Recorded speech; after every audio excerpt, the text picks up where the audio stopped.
সকালে ঘুম থেকে উঠতে দেরি হয়ে গেলে কিংবা রান্না করার ইচ্ছা না করলে এরকম জাপানি স্টাইলে চালের মধ্যে ডিম দিয়ে তৈরি করে নিন আমাদের জনপ্রিয় একটি খাবার। এই রেসিপিটি তৈরি করতে যেমন একদম কম সময় লাগে, খেতেও কিন্তু হয় খুব ভালো। আর এটা কিন্তু খুব হেলদিও। তো এখন থেকে রান্না করার ইচ্ছা না করলে কিংবা চটজলদি কিছু তৈরি করতে হলে এই রেসিপিটি অবশ্যই ট্রাই করতে পারেন। তো তার জন্য প্রথমেই এখানে আমি চালটাকে সুন্দরভাবে ধুয়ে নিয়েছি। ধুয়ে নিয়ে আমি এখানে গরম জলের মধ্যে দিয়ে দিচ্ছি। চালটাকে আমরা 70 to 80% সিদ্ধ করে নেব। এখানে আমি আমাদের নর্মাল ভাতের চালটাই ব্যবহার করেছি, তবে আপনারা আপনাদের পছন্দ অনুযায়ী যে কোনো চাল দিয়েই কিন্তু এটা তৈরি করে নিতে পারেন।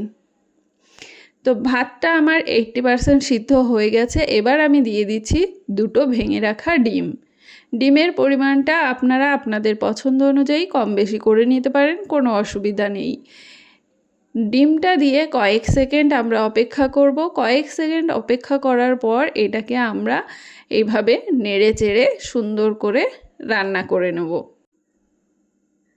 এটা কিন্তু আমাদের খুব জনপ্রিয় একটি খাবার। এটা তৈরি করা এত সহজ হবে সেটা কিন্তু ভিডিওটি পুরো না দেখলে ভাবতেই পারবেন না। তো দেখুন ভাতটা আমার সুন্দরভাবে সিদ্ধ হয়ে গেছে। এবার আমরা জলটা ঝরিয়ে ভাতগুলোকে তুলে নেব।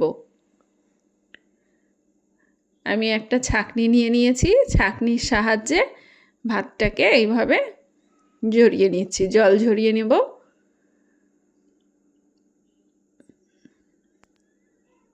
তো বাড়িতে অবশ্যই একবার এই রেসিপিটি ট্রাই করুন। আমি আশা করছি যে এই রেসিপিটি একবার ট্রাই করলে আপনারা কিন্তু বারবার এইভাবেই এই রান্নাটা করবেন। এটা তৈরি করা যেমন খুব সহজ, খুব কম সময়েই কিন্তু তৈরি হয়ে যায়। তো ঘুম থেকে উঠতে দেরি হয়ে গেলে কিংবা চটজলদি কিছু খেতে ইচ্ছা করলে এইভাবে আপনারা রান্নাটা করে নিতে পারেন। তো সমস্ত জল ঝরিয়ে নিয়ে আমি ভাতটাকে ঠান্ডা করে নেব। আর এদিকে আমি কড়াইতে তেল গরম করে তার মধ্যে দিয়ে দিয়েছি কেটে রাখা পেঁয়াজ। পেঁয়াজটাকে একটু বড় বড় করে আমি কেটেছি। কেটে পেঁয়াজটাকে হালকা একটু আমরা ভেজে নেব। খুব বেশি এটাকে কিন্তু লাল করে ভাজার দরকার নেই, জাস্ট হালকা একটু আমরা এটাকে ভেজে নেব। ভেজে নিয়ে তার মধ্যে দিয়ে দেব আদা রসুন বাটা। আদা রসুন বাটাটা দিয়ে এটাকে আবারও ভালো করে মিশিয়ে নিতে হবে। মিশিয়ে নিয়ে এটাকে ততক্ষণ রান্না করব যতক্ষণ আদা রসুনের কাঁচা গন্ধটা না চলে যাচ্ছে। তো আদা রসুনের কাঁচাটা গন্ধটা চলে গেলে তার মধ্যে আমরা দিয়ে দেব কিছু মশলা। তো এখানে আমি দিয়ে দেব হলুদ গুঁড়ো, স্বাদ মতো লবণ, আর দিয়ে দেব কিছুটা ধনে গুঁড়ো। এখানে আপনারা চাইলে কিন্তু বিভিন্ন সবজিও ব্যবহার করতে পারেন, যেমন গাজর, বিনস, ক্যাপসিকাম, বাঁধাকপি, আপনাদের পছন্দ অনুযায়ী সবজি কিন্তু আপনারা এখানে ব্যবহার করতে পারেন। তবে আজ আমি কোনো সবজি না দিয়েই এই রান্নাটা তৈরি করে নিচ্ছি।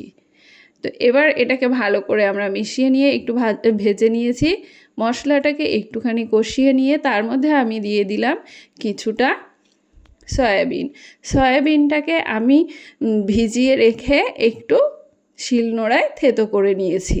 তবে আপনারা চাইলে মিক্সির জারে এটাকে একটুখানি গ্রাইন্ড করে নিতে পারেন, কিংবা আপনারা যে সয়াবিনের কিমা পাওয়া যায় সেটাও এখানে ব্যবহার করতে পারেন। কিমাটা দিয়ে একটু রান্না করে নেব। করে নিয়ে তার মধ্যে দিয়ে দিচ্ছি একটা কাঁচা লঙ্কা কুচি। ঝালটা আপনারা আপনাদের পছন্দ অনুযায়ী দেবেন। তো আমি এখানে কাঁচা লঙ্কা কুচিটাই শুধু ব্যবহার করছি। আপনারা চাইলে কিন্তু লাল লঙ্কার গুঁড়ো এবং গোলমরিচ গুঁড়োও ব্যবহার করতে পারেন। তো কাঁচা লঙ্কা কুচিটাকে দিয়ে এবার ভালো করে মিশিয়ে নিয়ে আমি তার মধ্যে দিয়ে দেবো আগে থেকে জল ঝরিয়ে রাখা ভাতটা। ভাতটাকে দিয়ে এটাকে এবার ভালো করে মিশিয়ে নিতে হবে।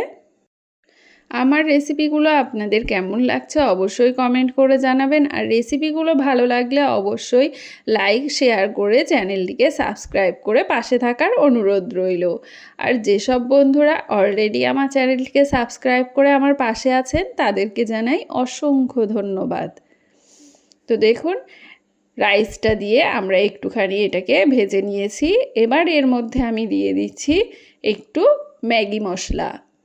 ম্যাগি মশলার ফ্লেভারটা কিন্তু খুব ভালো লাগে আর বাচ্চারা কিন্তু খুব পছন্দ করে।